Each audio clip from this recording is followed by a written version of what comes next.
வணக்கம். பேச்சு சமையலேருந்து மல்லிகா பேசுகிறேன். இந்த வீடியோவை கடைசி வரை ஸ்கிப் பண்ணாமல் பாருங்கள்.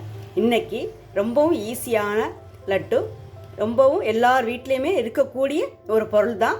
ஓட்ஸ் லட்டு செய்ய போகிறோம். வாங்க வீடியோக்குள்ளே போய் பார்க்கலாம். அடுப்பு ஆன் பண்ணி ஒரு ஃபேன் ஒன்று வச்சுருக்கேன். அரை கப் ஓட்ஸ் போட்டு ட்ரையாக வறுக்கணும். எல்லார் வீட்லேயுமே ஓட்ஸ் வச்சுருப்போம். கஞ்சி இந்த மாதிரிலாம் வச்சு குடிப்போம். இப்போ நல்லா கலர் வந்திருக்கு, நல்லா வாசம் வருது. இப்போ எடுத்து ஒரு பிளேட்டில் கொட்டி வச்சிடலாம். அதே சட்டியில் அரை கப் வேர்க்கடலை, அதையும் வறுத்துக்கலாம். கடலை நல்லா வறுவிட்டுருச்சு. இது ஆறுனதுக்கப்புறம் தோல் எடுக்கணும். ஒரு மிக்சர் ஜார் எடுத்திருக்கேன். இதில் வந்து ஓட்ஸ் போட்டாச்சு. இது கடலையை போட்டுக்கணும். ஏலக்காய், அரை கப் நாட்டு சர்க்கரை,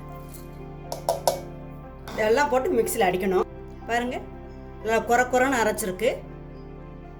இது ஒரு பவுலில் மாற்றிக்கலாம்.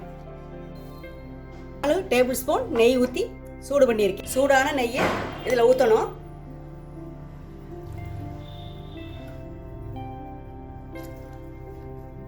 மிக்ஸ் பண்ணியாச்சு.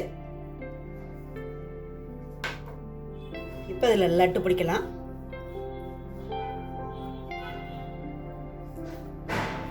பாருங்க, இந்த மாதிரி எல்லா உருண்டையும் எடுத்தாச்சு.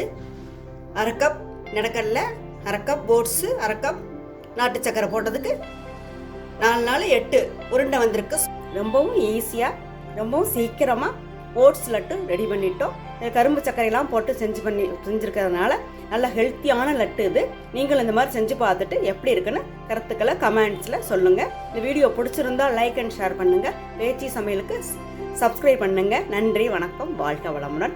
அடுத்த வீடியோவில் பார்ப்போம்.